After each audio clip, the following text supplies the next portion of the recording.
Mesopotamia and Egypt Social Institutions, read aloud. As you listen and follow along on your worksheet, please write down examples of each of the social institutions as you come across them.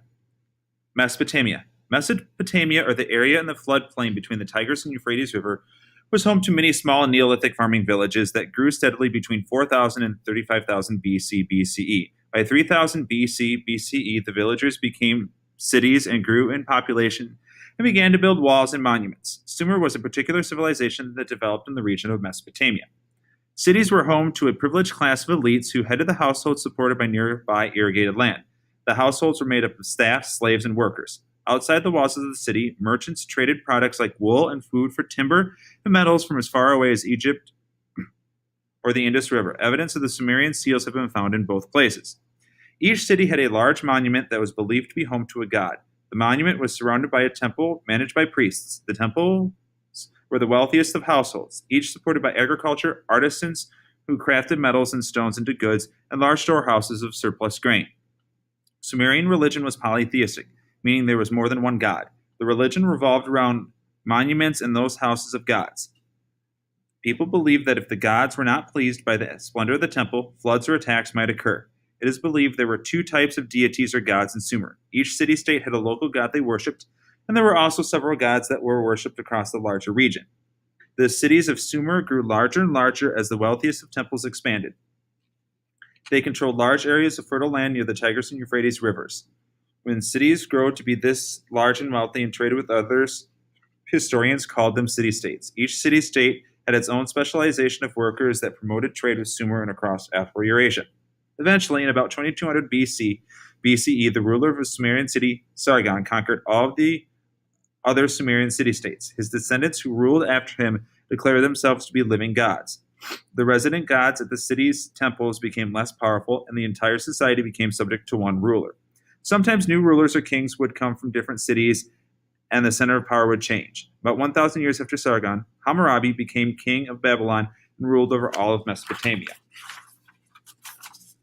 Men and women lived on equal terms during the Paleolithic and even Neolithic times, but in the area of agrarian civilizations, these roles changed. Women became more responsible for maintaining a household, while men were responsible for work outside of the household, such as farming, trading, and becoming a soldier.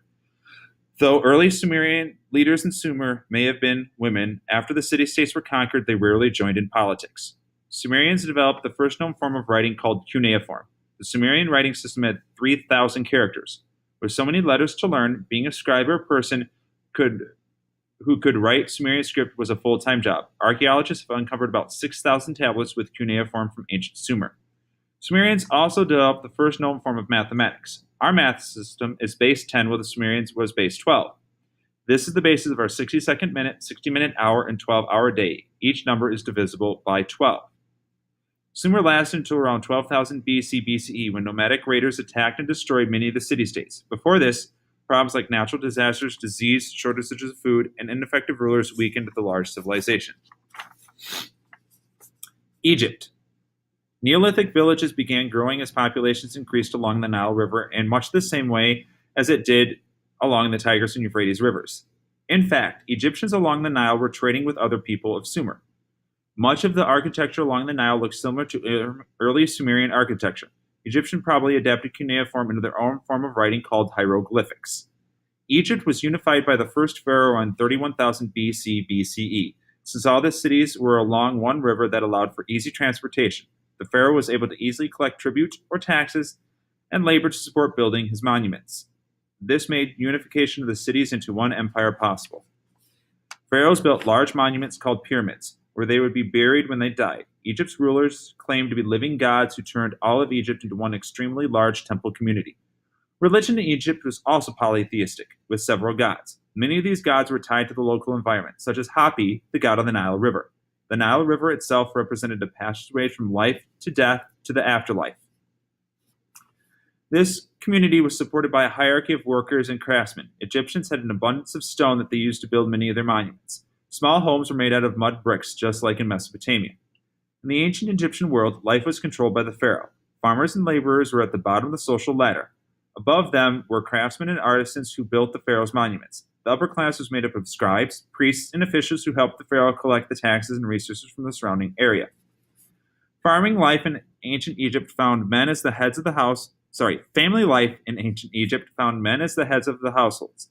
Most men took only one wife, except for the pharaoh, who may have taken multiple wives. Wealthier families had servants and slaves to take care of children, while poorer farmer families did not.